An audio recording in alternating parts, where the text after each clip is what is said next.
He was tall, with a long, dueling scar on his left cheek. In the final years of the Second World War, German propaganda called him. To his superiors, he was the officer for missions that demanded speed and surprise.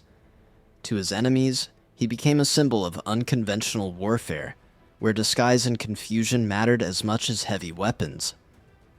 His name was Otto Skorzeny, Hitler's favored commando, the officer who rescued Benito Mussolini from a mountaintop prison, and later moved through the shadows of arms deals and intelligence operations. If you like stories that uncover the hidden edges of history and the people who moved through them, remember to like this video and subscribe to the channel. There are more episodes ahead. Otto Skorzeny was born on the 12th of June 1908 in Vienna, in the final decade of the Austro-Hungarian Empire. His family belonged to the educated middle class. His father was a civil engineer who valued discipline and technical skill. After the First World War, the empire collapsed, and Austria became a small, unstable republic. At the Vienna University of Technology, he studied mechanical engineering and joined a nationalist student fraternity, the Burschenschaft Markomannia. These fraternities combined academic life with ritualized fencing and right-wing politics. In one of these duels, he received the scar across his left cheek, a mark that in Central European student culture was often seen as proof of courage. In 1931, as Austria's politics polarized, Skorzeny joined the Austrian Nazi Party, years before it was banned. He took part in pro-German rallies and paramilitary training. When the government outlawed the party in 1933, its members went underground, but their networks remained active. In March 1938, Nazi Germany annexed Austria in the Anschluss, fulfilling his long-held goal of union with Germany. He joined the SS, specifically the Leibstandarte SS Adolf Hitler, an elite unit that began as Hitler's personal guard, and later fought at the front. There he trained in small unit tactics and engineering, skills that would shape his later career. His first major combat came on the Eastern Front, with the 2nd SS Panzer Division, Das Reich, during the invasion of the Soviet Union in 1941. Near Moscow, he was wounded by shrapnel and evacuated. The injury ended his frontline service, but not his career. After recovering, he was transferred to SS headquarters in Berlin, where he worked on ideas for unconventional warfare, raids, deception, and sabotage behind enemy lines. His mix of technical training, combat experience, and willingness to propose unorthodox plans drew attention. By 1943, he had been placed in command of a special operations unit, reporting directly to Adolf Hitler. That same year, Germany's main European ally, Italy, fell into crisis. Benito Mussolini was overthrown in July 1943 and secretly detained while the new Italian government opened contacts with the Allies.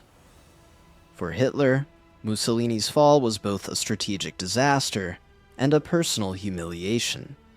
He ordered that the former dictator be found and rescued. The mission was given to Otto Skorzeny.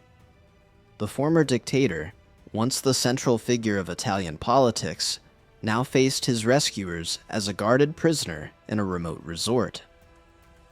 When German troops appeared at his door, he reportedly expressed relief and renewed loyalty to Hitler. Skorzeny accompanied him outside to a waiting Fieseler Storch light aircraft. From the short, uneven plateau, the pilot managed a difficult takeoff, carrying Mussolini away from Gran Sasso. He was flown first to Vienna and then to Hitler's headquarters, where he was installed as the head of a new regime in German-occupied northern Italy. The rescue's military value was limited. The new Italian Social Republic depended entirely on German support. But as propaganda, it was a major success. Newsreels and newspapers presented the operation as proof that Germany could still carry out spectacular actions despite mounting defeats. Skorzeny received the Knight's Cross of the Iron Cross and was promoted to SS Obersturmbannführer. He became a symbol of daring loyalty at a moment when morale was under strain. Skorzeny assembled about 2,500 soldiers, searching for anyone who spoke usable English. Only a minority were fluent, but they formed small commando teams equipped with jeeps, some captured tanks, and American equipment. Their tasks were to change signposts, disrupt communications, misdirect convoys, and spread false orders. When the Ardennes offensive began on the 16th of December, 1944, some of these teams crossed Allied lines, disguised as U.S. troops. Their direct sabotage results were modest, but the psychological effect was considerable. Rumors of German soldiers in American uniforms spread quickly. Military police began questioning soldiers about American geography, sports, and popular culture to detect imposters. Even senior officers were briefly stopped and tested. Operation Greif had achieved its main goal: distrust and confusion. The use of enemy uniforms, however, raised serious legal issues. Several captured members of his unit were tried and executed by Allied courts for violating the laws of war. The Ardennes offensive itself failed by early 1945, worn down by Allied strength and German fuel shortages. Skorzeny was wounded again, but evaded capture until the last weeks of the war. In May 1945, he surrendered to U.S. forces in Austria. Despite the acquittal, he remained in custody under denazification procedures. Facing the prospect of continued detention, he chose escape. In 1948, while held at the Darmstadt internment camp, he reportedly put on an American uniform once again and walked out, helped or at least tolerated by sympathetic guards or former comrades. Within weeks, he had vanished. By early 1949, Skorzeny had resurfaced in Spain under Francisco Franco's authoritarian, anti-communist regime. Spain became a haven for various former Axis figures, and Skorzeny found protection there.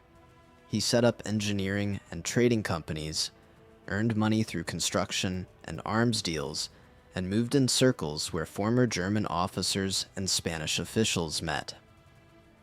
Publicly, he presented himself as a businessman and ex-soldier who had left politics behind. Behind this facade, he slowly became a node in a loose network of ex-SS officers, arms brokers, and intelligence contacts. Throughout the 1950s, nationalist governments and emerging states looked for military expertise, and former German officers supplied training and organizational know-how. Skorzeny worked for a time as an advisor in Egypt under President Gamal Abdel Nasser and maintained links to Latin America, another destination for former Nazis and collaborators. In the early 1960s, his story intersected with an unexpected player: Israeli intelligence.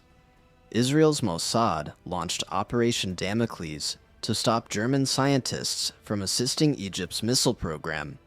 According to later testimonies and declassified material, Mossad agents in Madrid approached Skorzeny and persuaded him to cooperate. In exchange for assurances over his safety, he is said to have provided information on former Nazis working for Egypt. Historians still debate details of this episode, but it illustrates how Cold War realities could place former adversaries on the same side of specific operations. At the same time, he maintained contact with West Germany's intelligence service and with private arms networks across Europe and the Middle East. In 1950, he published his memoirs, Geheim Commando Skorzeny, portraying himself as a professional soldier focused on tactics and comradeship rather than ideology. The book found readers among veterans and a wider audience interested in special operations. He divided his later life between Madrid and a farm near Alicante, staying in touch with veterans organizations such as HIAG, an association of former Waffen-SS members. By the early 1970s, his health declined. Diagnosed with lung cancer, he underwent surgery in 1973, but continued to appear occasionally in public. On July 5, 1975, Otto Skorzeny died in Madrid at the age of 67. His ashes were later interred at Vienna's Doblinger Friedhof. From Imperial Vienna to the Eastern Front, from a mountain hotel in Italy to the covert operations of the Cold War, Skorzeny's life crossed many of the major fault lines of the 20th century. He moved from frontline officer to special operations commander, from defendant in a war crimes trial to fugitive, businessman, advisor, and alleged intelligence collaborator. His story raises a broader question. How should societies remember individuals whose skills and boldness were tied to destructive regimes, yet who continued to operate in later conflicts? If you found this story informative and want to hear more about the people who moved in the shadows of modern history, like this video, subscribe to the channel and turn on notifications, so you will not miss the next journey into the past.